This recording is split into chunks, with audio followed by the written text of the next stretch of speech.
எப்படி இருந்த மனுஷனை இப்படி ஒரு நிலைமைக்கு கொண்டு வந்துட்டு கடைசியில இப்ப நல்லவங்க மாதிரி விஜயகாந்த் அவர்கள் மரணத்துக்கு அப்புறம் இந்த மாதிரி நியூஸ் போட்டுட்டு வந்துட்டு இருக்கீங்க பாத்தீங்களா? இததான்ப்பா எங்களால ஜீர்ணிச்சுக்கவே முடியல. இப்படி நம்ம சொல்ற மாதிரிதான் இப்ப தமிழக மீடியாக்கள் எல்லாருமே நியூஸ் போட்டுட்டு வந்துட்டு இருக்காங்க. இன்னைக்கு நம்ம வீடியோல இதை பத்தி தான் பார்க்க போறோம். நம்ம எல்லாத்துக்குமே தெரியும், காலையில எந்திரிச்ச உடனே இன்னைக்கு ஒரு சோகமான செய்தி, நடிகர் விஜயகாந்த் அவர்கள் இறந்து போயிட்டாரு அப்படின்ற ஒரு நியூஸை கேட்டிருப்போம்.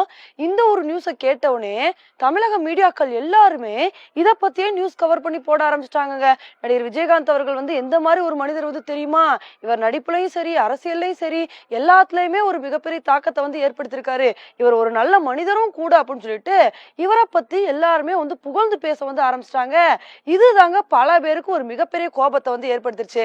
ஏன்னா நடிகர் விஜயகாந்த் அவர்கள் தமிழக அரசியலுக்கு வரும்போது தமிழக மீடியாக்கள், ஒரு சில மீடியாக்கள் என்ன மாதிரி வேலையை பார்த்தாங்க அப்படின்றது நமக்கு கிளீனா புரியும். ஏன்னா அவர் தமிழக அரசியலுக்கு வந்தவனே தனக்குன்னு ஒரு தனி ஆதரவை கிரியேட் பண்ணாரு. 8% வாக்குகள் வாங்கினாரு.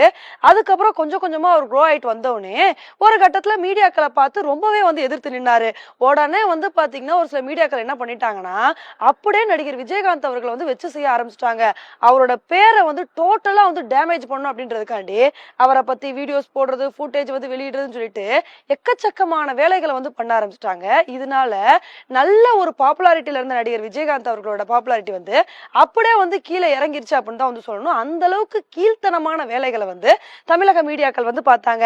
சோ இதனாலதான் நிறைய பேர் மீடியாக்களை பார்த்து கேள்வி கேட்கும் போது கூட இப்ப கூட ஒரு சில பேர் என்ன சொல்லுவாங்கன்னா, நடிகர் விஜயகாந்த் அவர்களோட சாபம் உங்களை சும்மாவே விடாது, நல்லா இருந்த மனுஷனை எப்படி மூளையில உட்கார வச்சீங்க, உங்களுக்கு இதுவும் வேணும் இன்னமும் வேணும்னு சொல்லிட்டு இந்த மாதிரி எதிர்ப்புகளை பதிவு பண்ணிட்டு இருந்தாங்க.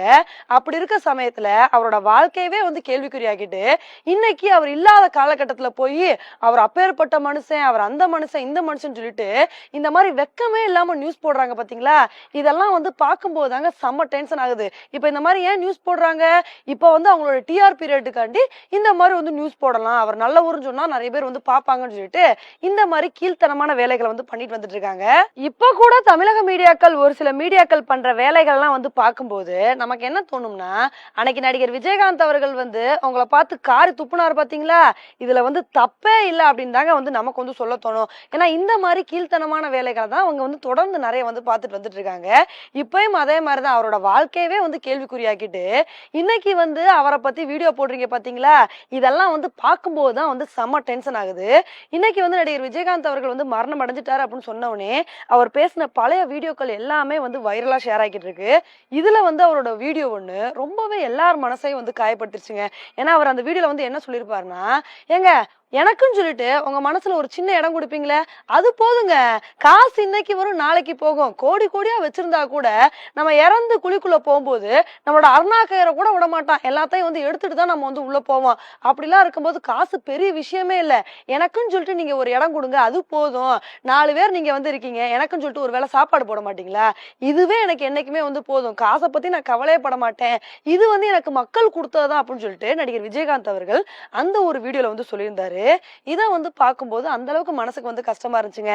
ஏன்னா உண்மையிலே மனுஷன் இந்த மாதிரி ஒரு கேரக்டர் தான். பணத்தை பத்தி கவலைப்படாம யாராவது கஷ்டப்படுறாங்க அப்படின்னா ஓடி போய் முதலா உதவி பண்ணக்கூடிய கேரக்டர் தான் நடிகர் விஜயகாந்த் அவர்கள். சோ அந்த மனுஷனுக்கா இந்த நிலைமை அப்படின்ற போதுதான் நமக்கு ரொம்பவே கஷ்டமா வந்திருக்கு. ஏன்னா எல்லாரும் என்ன நினைச்சோம்னா, இதுக்கு முன்னாடி அவர் 1 மாசம் ஹாஸ்பிட்டல்ல ட்ரீட்மெண்ட் பார்த்தாரு, அதுக்கப்புறம் வெளியே வந்துட்டாரு, இதே மாதிரி திரும்ப ஹாஸ்பிட்டல்ல போய் அட்மிட் ஆனவனே அதே மாதிரி குணமாய் வந்துருவாரு அப்படின்னு தான் நம்ம நினைச்சோம். ஆனா இன்னைக்கு காலையில எந்திரிச்சவனே அவர் இறந்துட்டாரு அப்படின்ற நியூஸை கேட்டவனே எல்லாருக்குமே ஒரு மிகப்பெரிய அதிர்ச்சி அப்படின்னு தாங்க சொல்லணும். ஓகே ஃப்ரெண்ட்ஸ், நடிகர் விஜயகாந்த் அவர்கள் விஷயத்துல மீடியாக்கள் பண்ண வேலையை பத்தி நீங்க என்ன நினைக்கிறீங்க அப்படின்றத என்னோட கமெண்ட் செக்ஷன்ல போடுங்க. இதே மாதிரி இன்னொரு உங்களை மீட் பண்றேன். Bye friends.